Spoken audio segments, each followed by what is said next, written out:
I am your host, Alex Jones. We're going to be here as we are every Sunday, 4 to 6 p.m. Central, for the next 2 hours.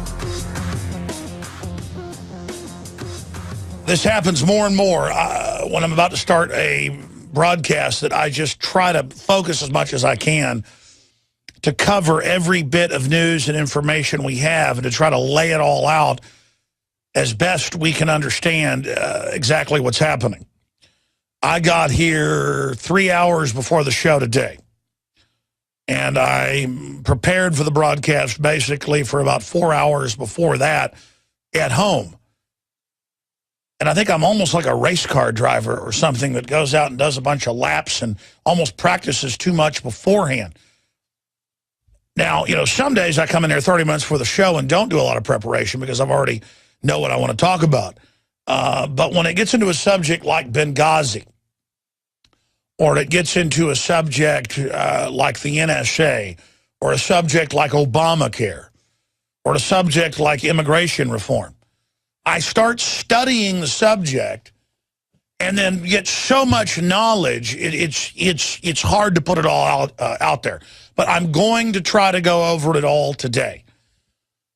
I think the most amazing facet of it, and what kind of dumbfounds me personally, is that it's 100% fact that the White House, Obama, the State Department, the CIA, the Pentagon ordered a stand down and sat there and waited 14 hours to get people on the ground, and it took them over 6 hours to overrun the embassy substation arms cache and kill the people inside. It was the front office of a large warehouse complex out back with thousands of heat-seeking missiles, anti-aircraft guns, rocket launchers, so both small, medium, and some heavy arms. And I've spent the last day going back and digging up the Colonel Schaefer interviews, the Wayne Madsen interviews, the Dr. Steve Pachinik interviews, where they all laid out in the days, weeks, and months after. Going back 10 months ago to September 11th last year, within just a few days and then weeks and months, they laid it all out, that their sources said there was a stand-down ordered by Obama, that there was a giant arms cache there with the ambassador from Turkey being there, and that it was being transferred to Syria, and that the Benghazi security force had been ordered to basically go over and kill the ambassador and everybody inside by an unnamed group. Who do you think pays them? The White House. To get rid of witnesses so they could basically have plausible deniability later and say, oh my gosh, Al-Qaeda got all these missiles, we've got to take your rights away. They've got thousands of missiles crippling Europe and the U.S. We've got to set checkpoints up everywhere and take all your rights and have the TSA, you know, stick their hands down your pants everywhere because of Al-Qaeda. We laid all that out with our guest and our sources, who weren't speculating. They were told this by their CIA, FBI, Defense Department, State Department sources. And then I went back last night, this morning, today, and I watched these hour-long interviews with Wayne Madsen, Colonel Schaefer, Pachinik, Dr. Pachinik, and it was all exactly accurate. Then I even found Kudlow reports a month after we broke it with their witnesses saying the same thing on CNBC. So all this big news coming out, because now CNN's reporting the same thing we've been saying in the last few days, is that we've caught them red-handed. There's no mystery to Benghazi. We're going to break all that down when we come back. Now you can watch Alex Jones live at Infowars.com/show. You'll find links to all of our content there and a free 15-day trial for Prison Planet TV. You can also browse the network, the InfoWars Nightly News, and over 60 movies and documentaries all together in one place. You can watch the Alex Jones radio show live as it happened. So check it out, Infowars.com/show.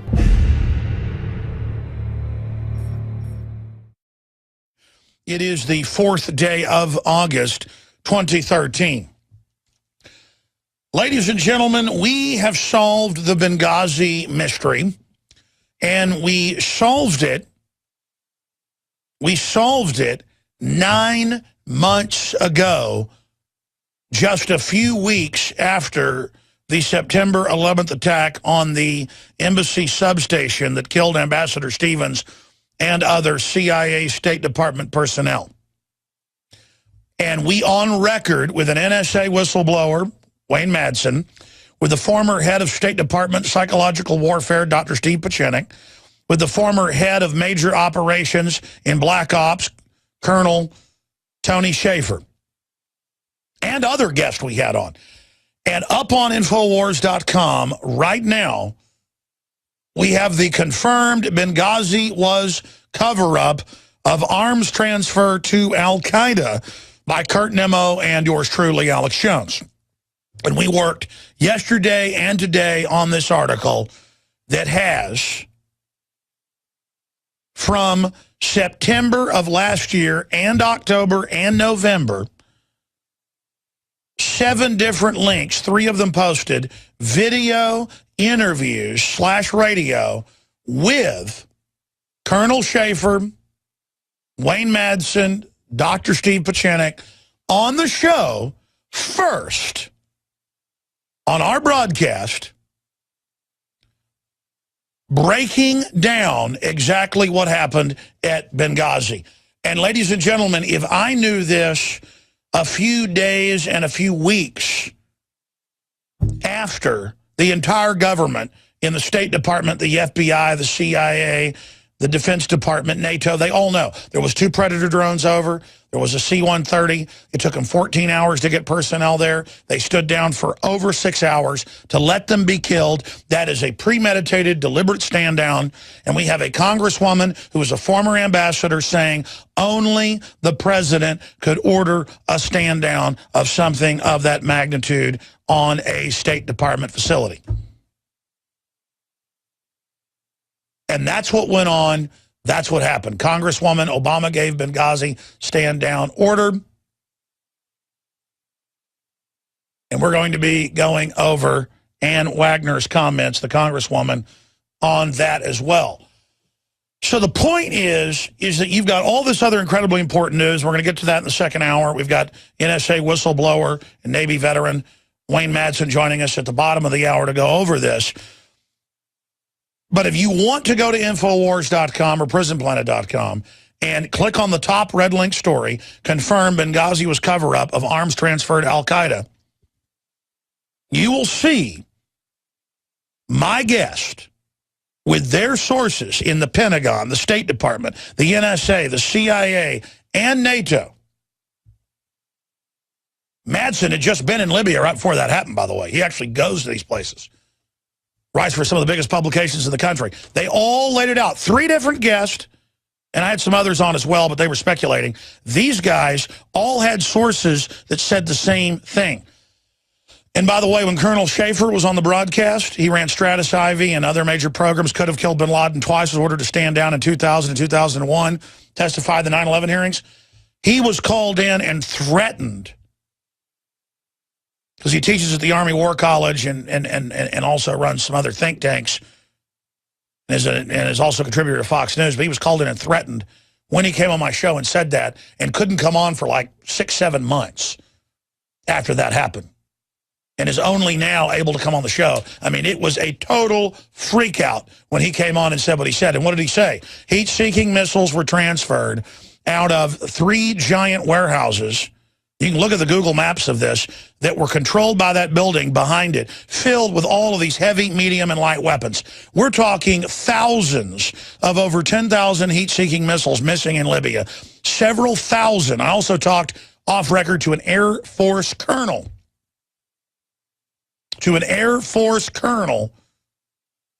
Here in Austin, Texas. I'll just leave it at that. I talked to an Air Force colonel in person that said, yes, they got most of the 10,000 heat-seeking missiles, and there were thousands in that building alone. And you had the Turkish ambassador, the foreign minister, there meeting hours before.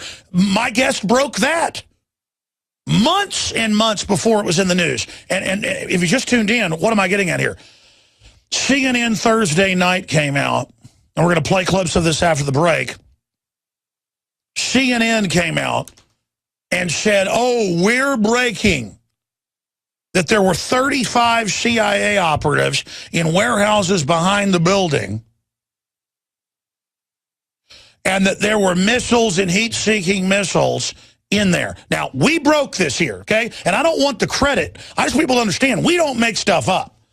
I told you a year and a half ago, right after the Navy SEALs, 20 plus, was it 23 Navy SEALs, blew up on a Chinook aircraft in a fake mission and then were attacked once they hit the ground, that I talked to a Navy SEAL who's a friend of the family, for one of my dad's friends. He's friends with his father. We've known him for over a decade, you know, enough to come over and, you know, barbecues at my parents' house.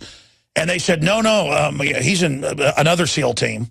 I'm not going to say the SEAL team, but that everybody that they talked to in SEAL Team 6 knows there was a bomb on the helicopter, and it was a setup. Well, I told you that over a year ago. Now that's Fox News, that's Associated Press, since Michael Savage had some of the families on saying it 2 weeks ago. And then that forced them to cover it. And we're in contact with the families as well. But they've been scared to come on so far. These are actual families that lost family. Not the SEAL I knew, who an active duty who has friends in SEAL Team 6. I don't make stuff up, you understand? And I know real information when I get it. We broke the Homeland Security documents saying veterans and gun owners and Tea Party people are the main terror threat. Remember that 4 years ago? People didn't believe it at first. We just continue to break bombshell after bombshell. So understand, I'm working 7 days a week. I'll be honest, I can't even be home now with my wife and children. They're so innocent. They're so good. I just think, my God, they're not safe if I don't go fight this. I don't even go home basically anymore. Because when I'm there, all I'm thinking about is this and fighting it. That's how real this is, ladies and gentlemen. That's how in the game for this republic and freedom I am. And I don't know where the other talk show hosting people are. You think you're just going to play games with the New World Order? You're going to play games with the corrupt corporate mafias that have taken over our government? You think any of you are going to have a future? You think your bank accounts, your pension funds, your jobs are safe? Nobody's safe until we wake up as a country and get our nation back on track. We've never been perfect, folks, but we've never been this corrupt and this overrun by special interest. And corrupt forces have never gotten away with things at this magnitude. You think I'm happy that we were all proven right from 10 months ago, 9.5 months ago? I guess it was about 9.5 months ago. We broke this. And I sat there on Thursday and Friday going, didn't we report this first? And I went and looked at it Friday, and I looked at it Saturday. I'm like, Infowars.com and my contacts and who we had on the air, we broke that. And then we're so forward-looking, fighting the next globalist threat, the next authoritarian wave, that we weren't even going to report on the fact that we broke all this. And then, weeks after we broke all this, credit where it's due, the Kudlow report, that I got to be honest, that show continues to actually tell the truth on so many issues. Like when the foreign banks brag they've conquered us, they show the headline. Or when they admit that foreign banks are stealing trillions, they report on it. They reported. We're going to play that clip that it was an arms deal. But the whole issue here is there's no debate there was a standout.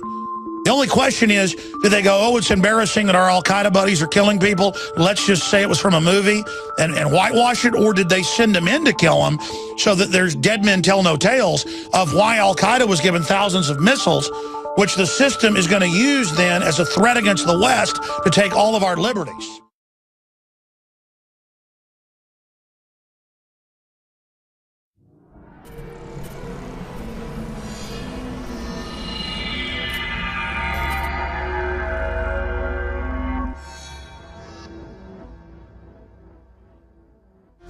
I am your host, Alex Jones. We're going to be here as we are every Sunday, 4 to 6 p.m. Central, for the next 2 hours. This happens more and more in reform.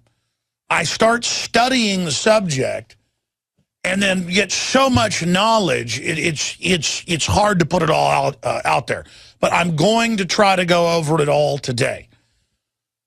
I think the most amazing facet of it, and what kind of dumbfounds me personally, is that it's 100% fact that the White House, when I'm about to start a broadcast, that I just try to focus as much as I can to cover every bit of news and information we have and to try to lay it all out as best we can understand exactly what's happening.